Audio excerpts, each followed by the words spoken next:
Hey art class, today we're going to do our week 3 project called stained glass watercolor. So go to your art bag, find this bright orange piece of paper that says stained glass watercolor, and attached to it is going to be a piece of watercolor paper, okay? You're also going to need a pencil, a cup of water, and your watercolors, which have a paintbrush inside, okay? If you don't have any watercolors in your bag, it's because I ran out when I was making the bags, and so those of you who don't have watercolor in your bag, your siblings have watercolor in their bag. So either if you have a 3rd, 4th, 5th grade sibling, they have it in their bag, or even younger siblings, they should all have watercolors in their box as well, okay? So hunt down some watercolors so that we can get started, all right? I'm going to show you today our final project, what our final project is going to look like, so you can kind of have an idea of what you're going for while you're doing your project. So this is what our final project is going to look like. So you're going to choose any geometric shape that you want, and you're going to fill up your whole entire paper with the shape. So as you can see, I chose triangles here, and not every triangle is the same triangle, but my whole paper is filled up, and not all the triangles are not touching, okay? This is going to be important for our stained glass effect.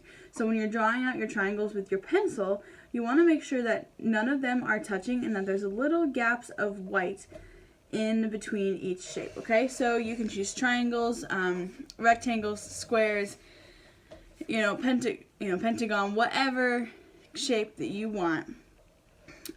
Triangles I like the best, but you guys can do as complex of shapes as you want. So that's going to be your first step, is drawing them out. So let me show you that now. So your first step is going to be drawing out your shapes. So I'm going to do triangles again, just so you guys can kind of see how I drew them out. When I actually did this one right here, I did not pre-draw them. And if you guys feel confident in not pre-drawing your shapes, go for it. But if you want to pre-draw them, remember that you need to draw lightly, because watercolor doesn't really cover up pencil. So you're going to have to go back and erase everything, and it's just going to be simpler if you draw lightly in the first place, okay? So I'm going to start in one corner and just kind of work my way down. And I'm not going to draw this whole paper because that would be a very long video, you guys, but I just want you to get the idea. So I'm just going to draw one shape to start with, and that was definitely too dark, so I'm going to draw lighter this time. So when I go to draw my next shape, there we go, much lighter, here we go. You guys can draw your triangles however and wherever you want.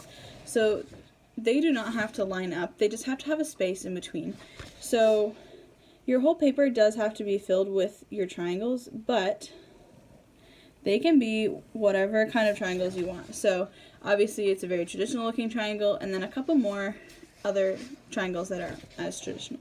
So just keep drawing, you can do long ones, short ones, you can do big ones, small ones, and a mixture of all of the above is the best. So when I was doing this one here, you can see I have some really small triangles, and I also have some really long triangles, okay?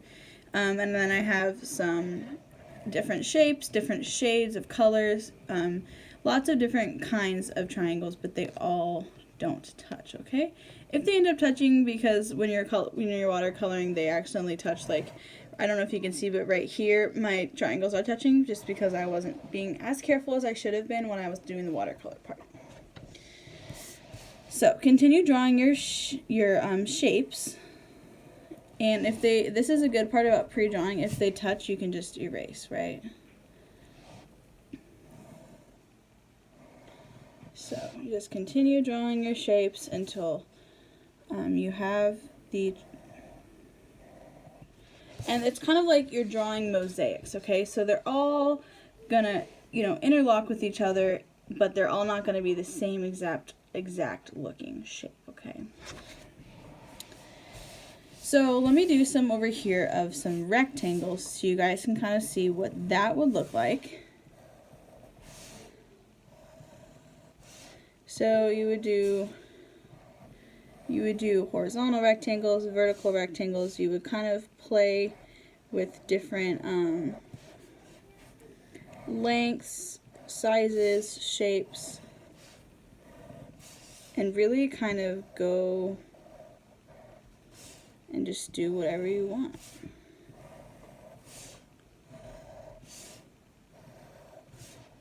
And then if you have small spaces, don't be afraid to put in really tiny ones, okay?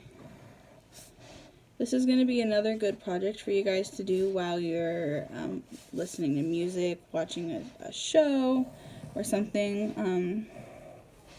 It's a very relaxing project. So I want you guys to just be relaxed, because I know that the distance learning has been a little more stressful for you guys than all of us teachers were hoping, but I know you guys can do it. Alright, so here's an example of some rectangle. Obviously, these are not perfect. These are too dark of lines.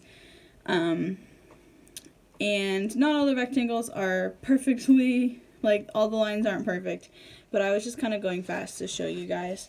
What other shapes?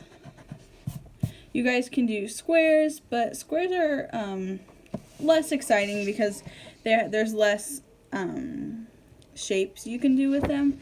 So when you're doing, if you want to do rectangles, you could mix rectangles and squares. Like I definitely mixed in some squares here, so you guys can do that as well. Okay, and then once you're done, you're going to get your watercolor ready to do the watercoloring. So for the watercolor, you guys, we've all practiced doing watercolors before, and even if you haven't done a lot with me, you guys have done it in other art classes. So I'm going to move it over here. Alright, so it's watercolor these rectangles because they're easier for you guys to see. So just dip your brush in the water and then put your brush in whatever color you want to watercolor. Okay. And you guys, I know you know how to do this, so it's not going to be difficult for you. And then just fill in your shapes, okay?